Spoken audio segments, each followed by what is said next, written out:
Bonjour les amis, si vous ne connaissez pas ces trois lettres, il va falloir vous les rentrer dans la tête parce que ça va peut-être un tout petit peu changer votre vie.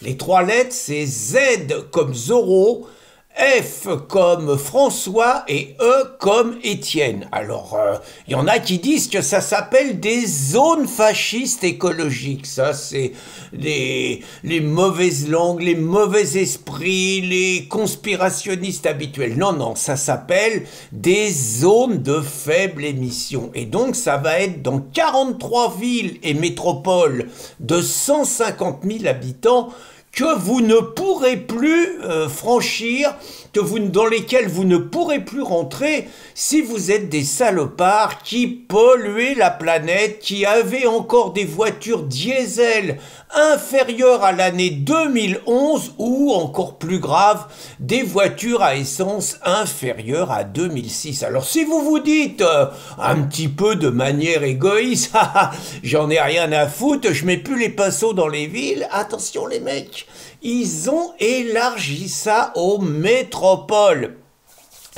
Et si vous vous dites, j'en ai rien à foutre, j'irai une fois de temps en temps, attention les mecs, ils ont préparé des caméras pour flasher votre machin. Critère 3, vous avez plus le droit. Maintenant, c'est critère 1 ou critère 2. Alors, c'est une telle bombe à retardement parce que le message, c'est qu'il y a quand même 20 millions d'automobilistes qui sont concernés par des voitures dont les écolos, avec tous les mondialistes, ne veulent plus entendre parler dans les villes. Donc, c'est pas rien, les gars, c'est pas rien. Moi, je vois par exemple, je mets pas souvent les pinceaux dans les villes, mais si je vais chercher ma chérie à une gare, si j'emmène mes petits-enfants à une gare, terminé. Vous vous faites flasher à l'aller 68 €, vous vous faites flasher au retour, parce qu'évidemment les caméras ça va être dans les deux sens, c'est encore 68 €.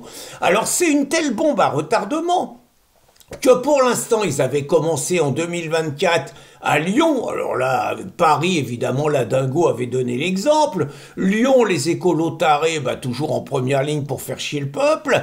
Et maintenant, ils élargissent ça, donc comme je vous disais, à 43 métropoles.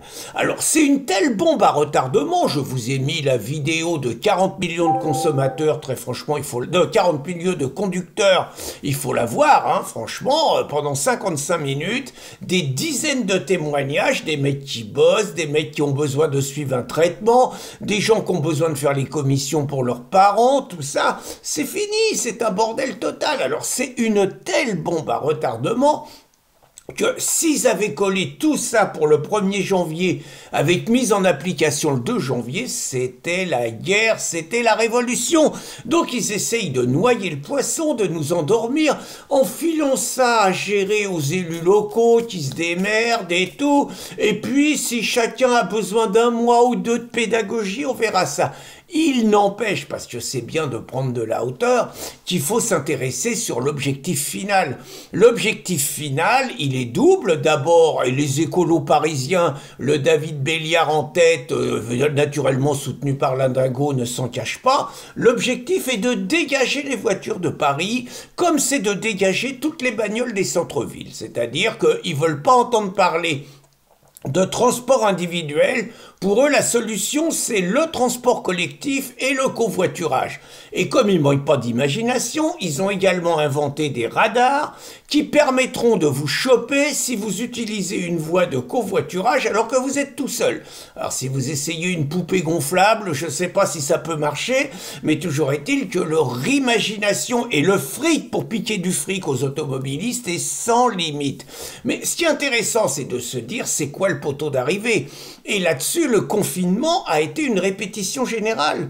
Le poteau d'arrivée, c'est que c'est la fin de deux choses, que la ministre Emmanuelle Wargon, mais aussi le premier secrétaire du Parti socialiste, premier ministre espagnol, Pedro Sánchez, ont révélé, c'est qu'en 2050, ça doit être la fin des déplacements individuels pour les citoyens de ce monde, sauf évidemment les élites, et d'autre part la fin des habitations individuelles, c'est-à-dire qui favorise l'individualisme et les voitures pour se déplacer, pour collectiviser tout ça dans des logements collectifs avec des déplacements collectifs. C'est ni plus ni moins au service du nouvel ordre mondial que la mise en place d'un espèce de néo-communisme. Alors ça, c'est le projet des mondialistes.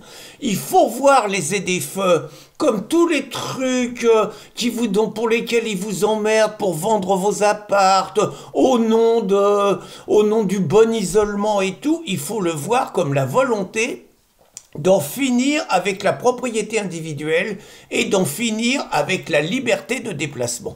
Alors ça, c'est l'objectif des collectivistes, c'est l'objectif des mondialistes, c'est l'objectif des écolos, c'est l'objectif de toute la gauche contre le peuple, sauf qu'il est en train de se passer des choses en France et dans le monde.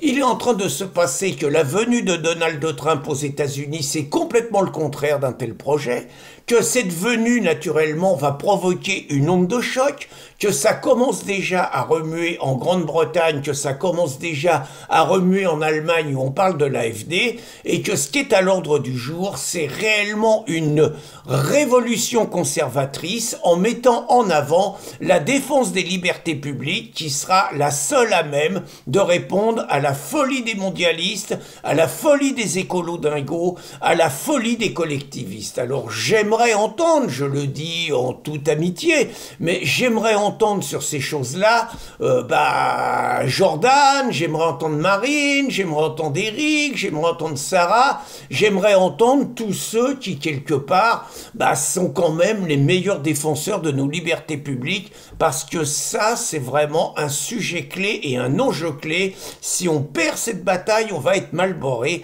les amis. Donc, sus aux ZFE, sus aux commissaires politiques écolos, sus à la gauche, sus aux mondialistes. Bonne journée les amis.